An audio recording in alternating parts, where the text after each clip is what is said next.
स्वागत आप सभी का हमारे चैनल गुरुकुल कल्चर पे। स्पिरिचुअल स्पिरिट के आज का जो हमारा डिस्कशन रहेगा, दुख के साथी सुख में साथ नहीं रहते। जो हमारे साथी होते हैं, जो हमारे दुख में साथ देते हैं, वो जब हम खुश होते हैं तो हमारे साथ क्यों नहीं रहते। तो इसके ऊपर अब आज हम बात करते हैं। इससे पहले मेरे को एक छोटा सा शेर बोलना है।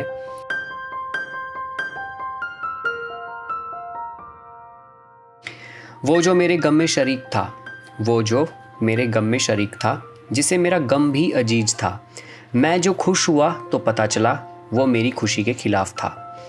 ये नवाब देवबंदी ने लिखा है। तो चलिए मैं बताता हूँ आपको। कई बार देखने में आता है कि जब आप अपने किसी मित्र, रिश्तेदार अथवा परिचित से मिलते हैं तो आपको आदर सत्कार अथवा प्यार के बदले तिरस्कार या फिर आपको बेइज्जती सी मिलती है। कल तक जो मित्र आपके सेंस ऑफ ह्यूमर अथवा आपकी ड्रेसिंग सेंस की तारीफ करते थकते नहीं थे, आज आपको बदतमीज और मुंहफट साबित करने पर तुले हुए हैं। ऐसे में आपको दुखी और परेशान होना स्वाभाविक है, लेकिन उसके व्यवहार में ऐसा परिवर्तन क्यों हुआ? आपने देखा होगा कई फ्रेंड्स हमारे काफ़ी ज़्यादा क्लोज रहते हैं, काफ़ी हमारे साथ अच्छा रिलेशन रखते हैं, बट थोड़े टाइम बाद वो बिल्कुल सडनली चेंज हो जाते हैं। ऐसा क्यों? इसका कोई तो कारण होगा, और वह कारण है आपके व्यक्तित्व का अधिक प्रभावशाली होना। कहने का मतलब, अगर आपकी पर्सनैलिटी डेवलप हो रही है तो आपके वही दोस्त, जो अगर आपके सच्चे दोस्त नहीं होंगे तो आपकी इस चीज़ से जेलस फील करेंगे। वे पीछे छूटने लगते हैं, आप आगे बढ़ने लगते हैं। उनका दुखी होना स्वाभाविक है। यही मनुष्य का स्वभाव है, ये ह्यूमन नेचर है। उनको आपके व्यवहार से आपको दुख होगा। हो सकता है क्रोध भी आए, लेकिन क्रोध करना अथवा दुखी होने की जरूरत नहीं है। ज़्यादातर जो दोस्त और हितैषी हमारे गमों में इसलिए शरीक होते हैं क्योंकि उन्हें नसीहत देने का मौका मिल जाता है। उस वक्त वे आपको कमतर और खुद को बेहतर समझते हैं, इसलिए उनका प्यार उमड़ता है।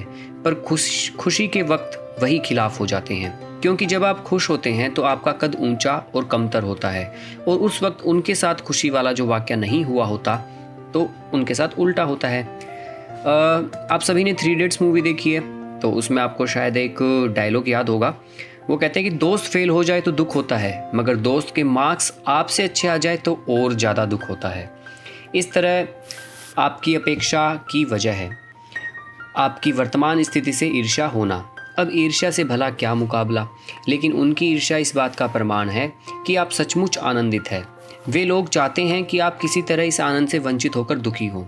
लोग दुख में आपके साथ हो सकते हैं, लेकिन आपकी खुशी बर्दाश्त नहीं कर सकते। यही सच्चाई है।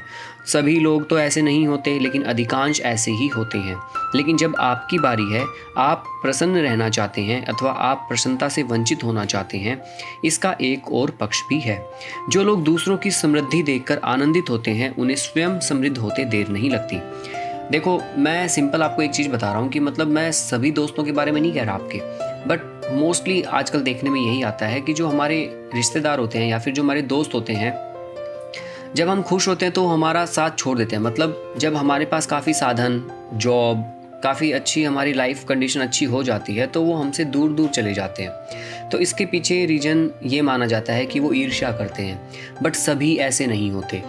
आपके कुछ फ्रेंड्स ऐसे भी होते हैं जो आपकी तरक्की से, आपकी सक्सेस से काफ़ी ज़्यादा खुश होते हैं। तो ईश्वर ये कहते हैं कि ऐसे जो पर्सन या फिर ऐसे जो व्यक्ति होते हैं, उन्हें सफलता मिलते देर नहीं लगती। जो दूसरों की खुशियों में शामिल होते हैं, उन्हें ईश्वर भी खुश रखता है।